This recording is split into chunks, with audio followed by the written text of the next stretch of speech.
A new Star Trek movie is coming out, and it's the 12th film in the franchise. Star Trek 12. So very tired. So what better time to revisit the absolute rock-bottom entry in the entire Star Trek movie saga? You know which one I mean. It's the one with the Romulans. The central villain is a bald guy who worked in the mines, and now he has a super weapon that can destroy planets. He plans to use it against Earth, even though his anger might be a wee bit misplaced, and somewhere in the middle of all this, Captain Archer gets name-dropped, and we get a totally pointless car chase. I'm speaking, of course, about the 2009 J.J. Abrams Star Trek movie.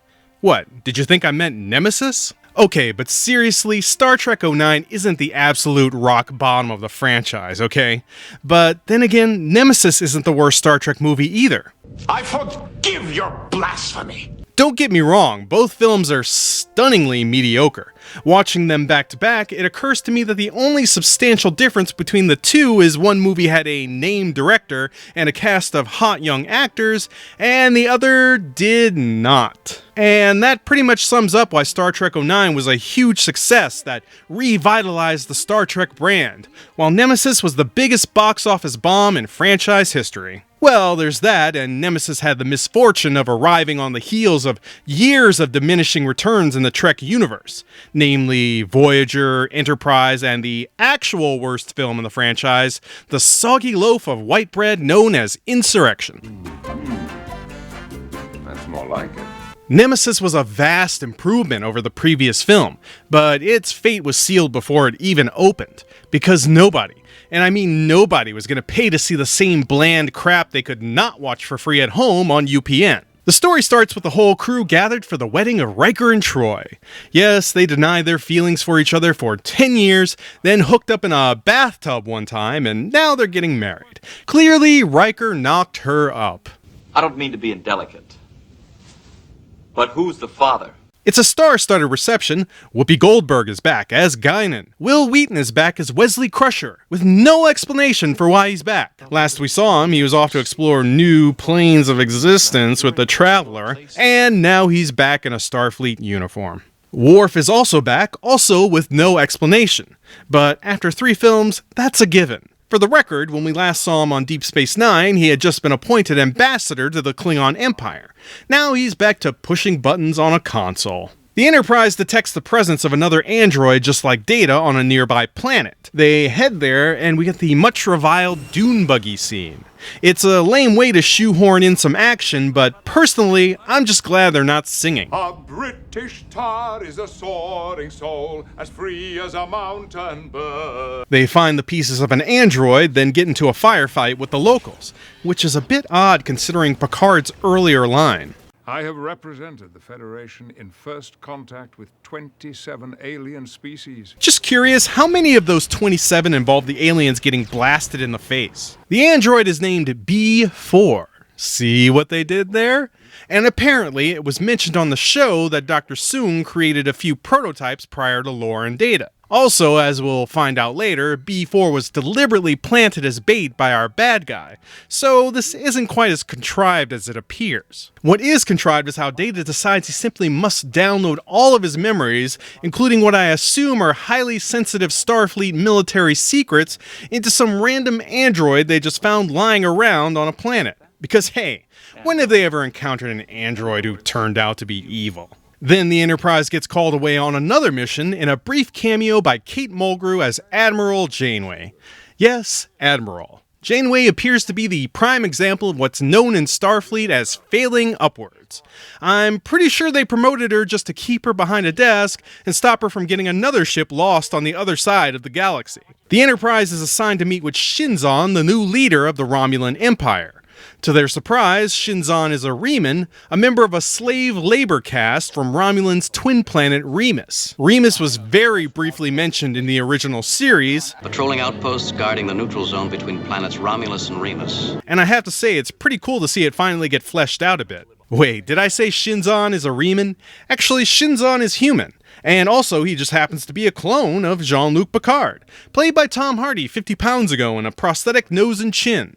He was created as part of some evil Romulan scheme to replace Picard and cause all kinds of shenanigans. Like, you know, maybe later on, Picard and Shinzon would accidentally meet up at summer camp and hatch a crazy plan to get their parents back together, and hilarity ensues. Instead, there was a regime change, and Shinzon ended up exiled to the mines of Remus. Eventually, he worked his way up the corporate ladder from whipping post to leading his very own coup d'etat. And he has quite the way with the ladies. May I touch your hair? In case that wasn't a tip-off, Shinzon turns out to be a bad guy. He has whatever type radiation that can wipe out all life on a planet. Also, he uses the psychic abilities of his Riemann buddy to mind-rape Troi.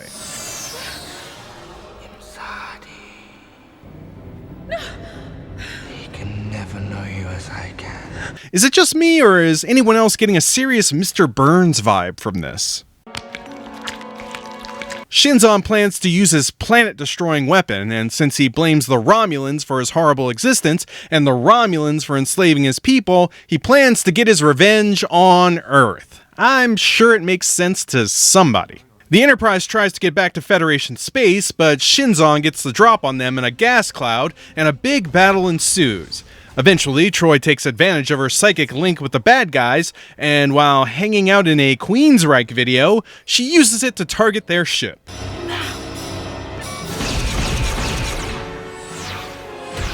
Soon, both ships are dead in the water, so Shinzon activates his weapon to wipe out everybody on both ships. Data literally flings himself through space to get to the other ship and disable the weapon, blowing himself up in the process. The movie wraps up with a wake for Data and a nice little callback to the first episode of TNG. First time I saw Data, he was leaning against a tree in the holodeck, trying to whistle. Funniest thing I ever saw. But it turns out B4 still has Data's memories, thus leaving the door open for Brent Spiner to come back as an even older, pudgier android.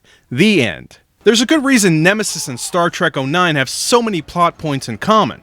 It's because they're both trying to be Wrath of Khan. But Nemesis was their most shameless attempt to remake Khan yet.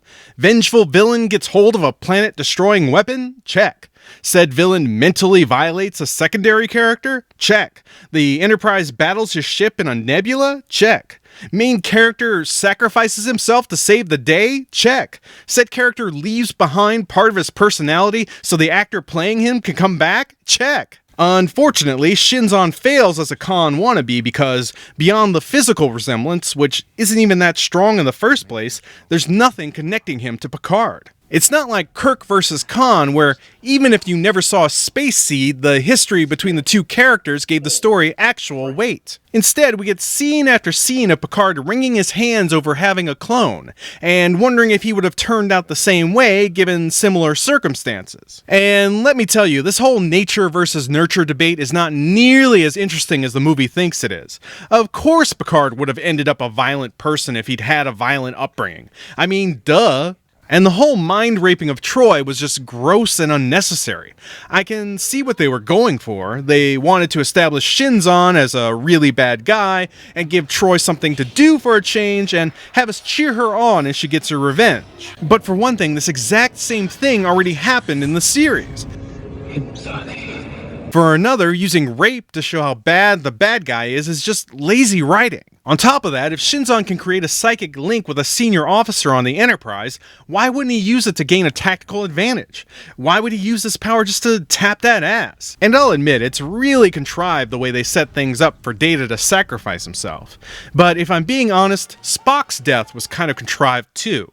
I mean, it was pretty convenient that the Enterprise needed repairs that only Spock could perform, wasn't it? But at least there you actually saw Spock's death. Data's death has no emotional impact whatsoever, because all we see is a massive explosion.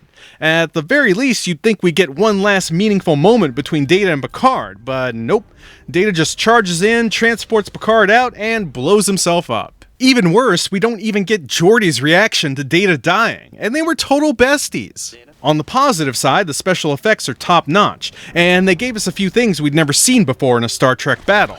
the bridge actually being hit, red shirts flying out through the hole where the view screen used to be, and the Enterprise ramming another ship in a rather spectacular sequence. And where else in Trek have we seen characters actually hurl themselves through space to get to another ship? No one thought much of Tom Hardy's performance at the time, but he does a good job with the cliched part he's given, and he has a few nice, evil moments. You may go. Where? Out of my sight. It's not a huge surprise that he was able to recover from this and get a solid career going in Christopher Nolan movies. The fundamental problem with the TNG movies is this cast was never hired to be action heroes, but that's what the movies constantly tried to turn them into, and it always came off as completely forced and ridiculous, and the awkward staging of the action scenes in Nemesis certainly did not help. But still, this movie is nowhere near as awful as people make it out to be. Sure, it has some stupid moments and plot contrivances, but no more so than your average big-budget blockbuster, such as Star Trek 09. That movie appealed to a much bigger audience, of course, but if I had to choose between the two, I'd watch Nemesis, because ultimately the biggest crime Nemesis commits is being boring, whereas Star Trek 09 actively insults my intelligence at every turn. Seriously, Kirk goes from a cadet to captain of the Enterprise in the space of like a week? Come on. Well, if internet spoilers are to be believed, we're about to get an even more shameless attempt at remaking Wrath of Khan. And one assumes much, much dumber. When the Star Trek movies stop being about mass destruction and mustache-twirling villains, let me know, but until then, for me, this one's gonna be a rental. I'm